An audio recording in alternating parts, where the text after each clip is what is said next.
Cornering is an essential cycling skill, and being able to do it properly will make you safer and faster when descending. So in this video, with the help of ex-professional Yanto Barker, we're going to show you how to corner properly and hopefully be able to improve your technique. Absolutely, we're going to go through some classic do's and don'ts, improve your technique to make you better than you are already. And in case you're wondering where we are, it's Villafique in Spain, and this has actually been used as a climb in the Vuelta a España. It's pretty mega with loads of awesome switchbacks, so ideal really. It's all right, let's get to it. Yep.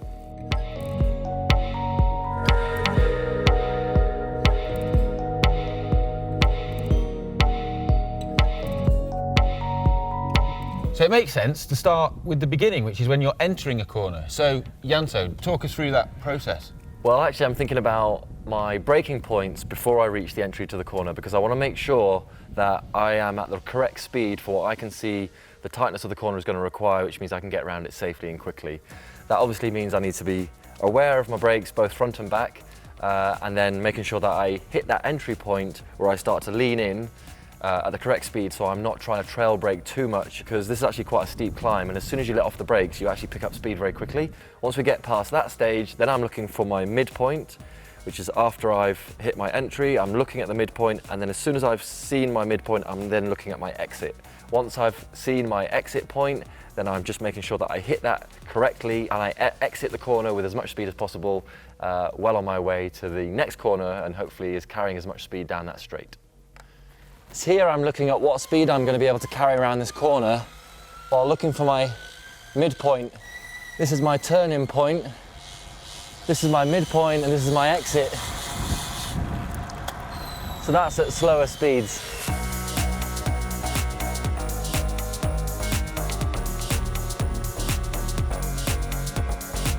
So once you're in the corner, the big question is, what is the best line to take? The best line is the smoothest line.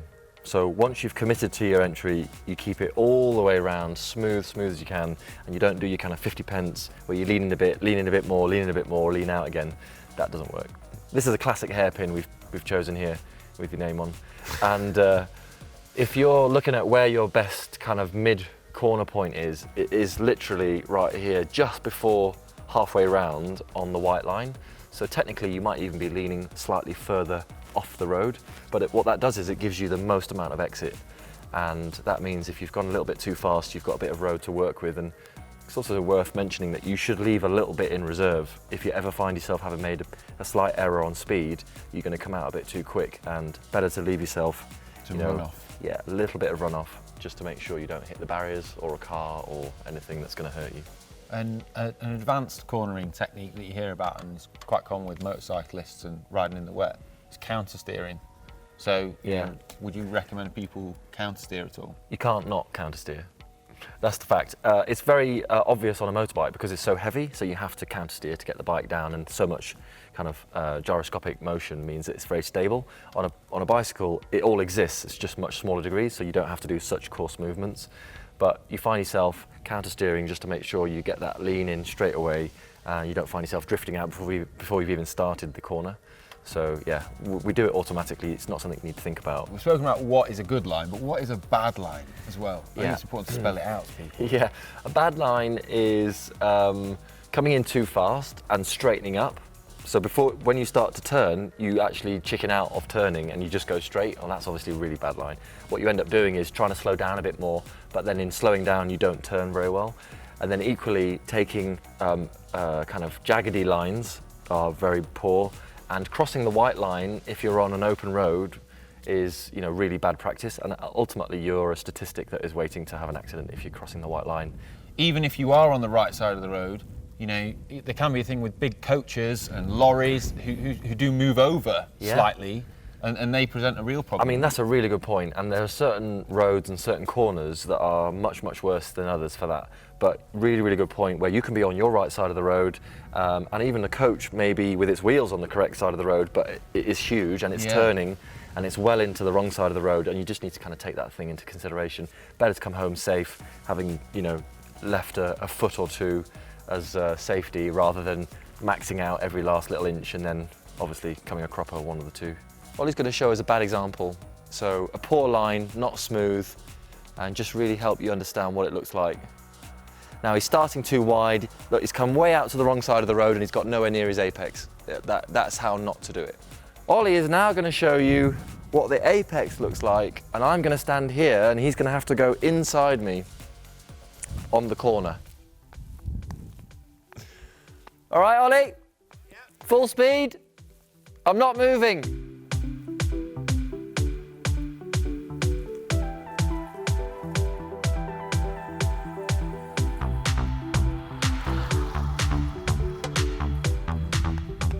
That was a perfect line. So as you enter the corner, the things I'm thinking about doing are sort of lowering my centre of gravity, getting low, go into the drops, and then also think about raising my inside pedal as well, so that it's not going to catch on the floor. Yeah, you definitely got to raise your inside pedal. I mean, you don't actually need that much lean angle once you get going to clip a pedal that's down on the inside, and that will be very destabilising, and it's very common to come off. You see riders doing it when they start pedaling too early and they're exiting the corner and they're trying to gather speed quickly, and actually when the pedal goes down and they're still leaning, they flip some right off, so that's a no-no. Lowering your centre of gravity is absolutely essential as well, and it actually makes the lean angle feel less and speed feel a little bit more manageable. And what is essential is that you have a firm grip of your brakes and you're comfortable with the balance that you get out of whatever position you're in. So yes, you need to have your centre of gravity low, but it doesn't mean it's essential to be on the drops, although most people probably feel a bit more comfortable because if you hit a pothole or something, then you're not going to get bounced off the bars, whereas here, there is more danger of that. I personally still like it on the hoods. When you've got good tarmac like this and it's dry, the amount of lean that you can get is loads, isn't it? Like, if I start pushing, I'm pushing all my body weight through the bike right now, and it's not washing out. And I'm still going. Oh no, when's it gonna hit? There's like so much grip. It's just starting to go like there. But you're never gonna get that low. So you can lean a lot with, it's all about being confident, and you can try that at home yourself and you'll see how much grip there is in a decent pair of road tyres like these. You hear a common piece of advice is that you brake before you're on the corner and don't brake when you're going around the corner because you lose traction when you're braking, and also the bike can straighten up when you're braking going around the corner as well. Yeah, that's called trail braking, and they kind of recommend not to do it, but like we've just discussed here, there's quite a lot of steep corner and it's quite tight, and you gather speed very quickly. So actually trail braking a little bit, as long as you're not trying to lean to your max as well, is okay, but it shouldn't be done too much, and you kind of just have to understand that trail braking is using up grip that would otherwise be used for turning, and if you're going to do both, then you just have to measure how much you're leaning with how much you're braking. And in terms of braking, front and back, where do you put the most power through? Yeah, I mean, when you're slowing down at a rate, then the weight is at the front, so you get most grip and most stability out of the front brake. But I think it's important to balance the bike with both brakes, obviously taking into consideration you don't skid, because that's actually something that can really throw you out. If you're braking hard on the front brake, your back wheel can be very, very light, which means it doesn't need much tension to stop going round altogether, and then it does make you weave and skid a little bit, which can be quite an uncomfortable thing to happen. So generally speaking, when sort of cornering, if it's on a descent, front brake is more and the way to go. I would also make the distinction between wet and dry. So in the dry, you can use more back brake. In the wet, you need to really back off from using that back brake, because you're just going to start skidding very, very quickly, and it's just going to really put you out. What are the sort of things that you're assessing and looking for when entering the corner? Yeah, so good question. As you're kind of heading towards the corner, you've still got a little bit of time to think and plan and observe what sort of corner you're going to come into and what hazards may be there. Things like surface changes, bumps, gravel, white lines, they all change the level of grip that you've got to work with and need to be considered.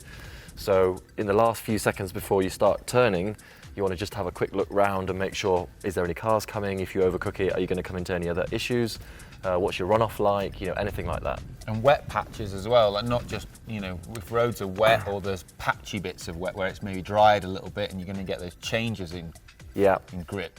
Most people usually come into difficulty or crash by running off the road. It's actually quite rare on a dry surface, at least, to slip right out. There's a lot of grip, and when you see the pros going down the Tour descents, they are going really, really fast. They know how much grip they've got to work with. They've got the same sort of tyres as we've got, same sort of bikes. You know, you're running discs. There's a lot of braking power there, so you can actually go really fast, and it's rare for kind of amateurs to really reach those boundaries. So just knowing that you have a bit more to work with, and you can slow down mid-corner, you can adjust your line mid-corner. The balance between turning and braking is the way to come out most safely if you ever find yourself a little bit in trouble mid-corner. So, we're going to break it down to you in simple bullet points for you to perfect your cornering. So, Yanto. Basically, put simply, entry speed, turning point, midpoint and exit point, and keeping it smooth all the way around will give you a nice smooth corner and get you down as quick as possible. Nice. Well, we hope you found this video useful, and the best way to improve at cornering, like most things, is simply to practice. Cornering confidence improves very gradually and can disappear very, very quickly. But cheers, Yanto, for your help. And if you find this video useful, then why not subscribe to the Cycling Weekly channel, as this will help us to make more content in the future. And if you've got any questions, then why not post them in the comment section below, and we'll do our best to answer them. But until then, we'll see you later. We've got a lot of corners to go. There's a lot of practice we can get in now. Over 150 corners within sort of a couple of miles radius, and this is the one we've picked. Look at this. I didn't paint that. That was already Don't here. pretend. You put the other names on the wall just to stop people thinking it was you, but actually, this is the kind of ego I'm working with here.